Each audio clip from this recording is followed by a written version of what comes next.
Xin chào các bạn, chào mừng các bạn quay trở lại với channel của mình.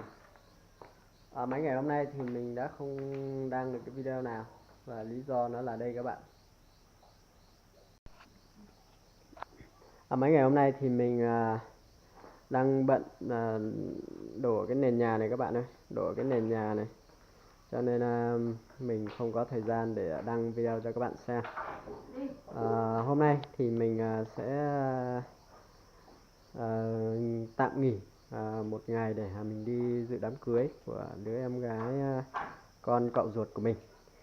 Thế thì trong cái video trước thì mình có chia sẻ một cái video là mình đi xem người ta đám cưới ở quê hương mình.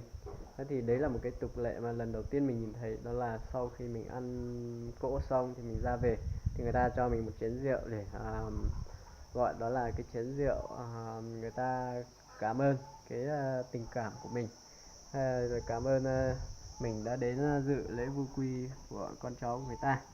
Thế thì hôm nay mình cũng sẽ tiếp tục đi tham dự một cái đám cưới. Như vậy thì mình cũng sẽ quay lại cho các bạn xem ở bên đó người ta có làm cái thủ tục như vậy không. Nếu như người ta có làm thì mình cũng sẽ chia sẻ lại cho các bạn xem. Ok, và tí nữa đi đến nhà đám cưới thì mình sẽ quay lại cho các bạn xem bên đó người ta chuẩn bị cái đám cưới của người ta linh đình như thế nào các bạn nhé. Ok, chúng ta sẽ gặp lại nhau sau ít phút. Vâng, xin chào các bạn, như vậy là sau một hồi mình đã đến nơi. Ta sẽ cùng đi xem nhé.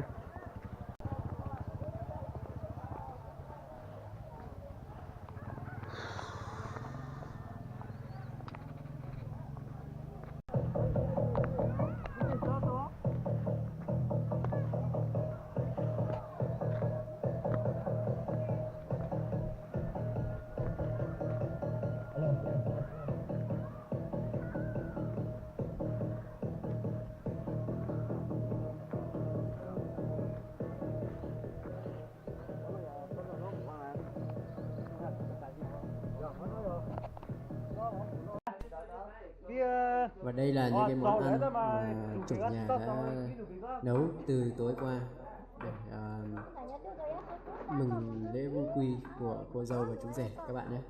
Đây các bạn nhìn thấy rất là nhiều món ăn này, có cả tráng miệng. Ok, mời các bạn cùng mình ăn nhé.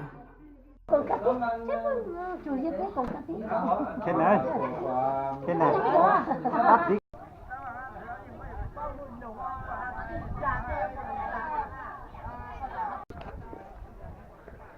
chào các bạn nhé. Bây giờ say rượu quá rồi. Bây giờ mình chuẩn bị đi về. Nhưng mà trước khi đi về mình lại vào nhà ông cậu gửi phong bì đã. Đi ăn đây quên mất gửi phong bì. Bây giờ về gửi phong bì nhé. Sau đó là mình về luôn.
Họ chết rồi.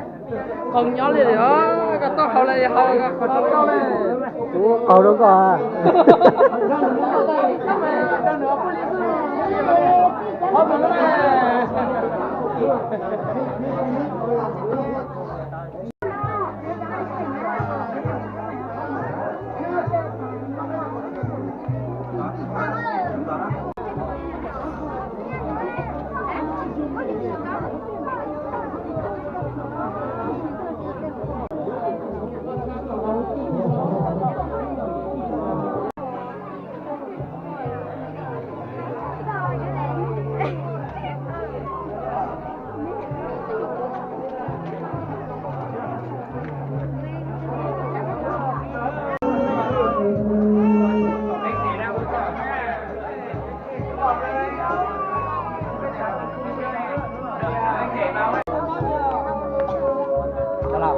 Nó mò tao vậy? Nó có chế hả?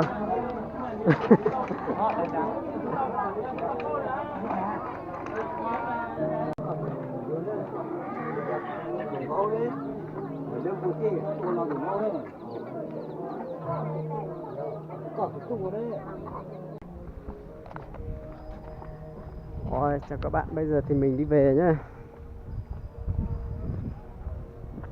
Say rượu quá rồi, bây giờ thì đi về thôi. Cả một dàn xe này còn chưa đi về đây. Mình đi trước thôi. Và như các bạn nhìn thấy mình đã ra về.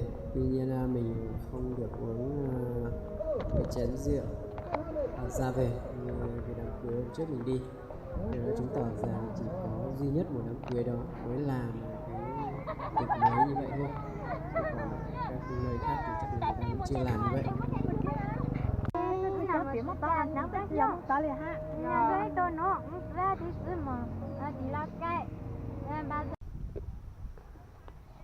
Chào các bạn nhé, mình đi đám cưới xong về, bây giờ nhìn thấy cảnh đẹp quá, quay cảnh cho các bạn xem. Đây là khu vực thủy điện, không biết thủy điện gì, thủy điện Bình Hồ.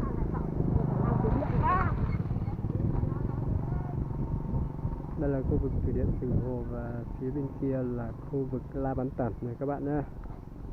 Nhà mình ở phía bên kia sẽ là đi ra đồi Mận Xô.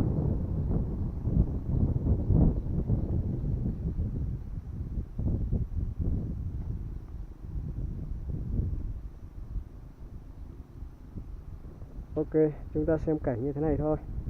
Bạn nào mà có nhu cầu đến đây tham quan du lịch thì liên hệ với mình nhé. Mình sẽ đưa các bạn đến đây.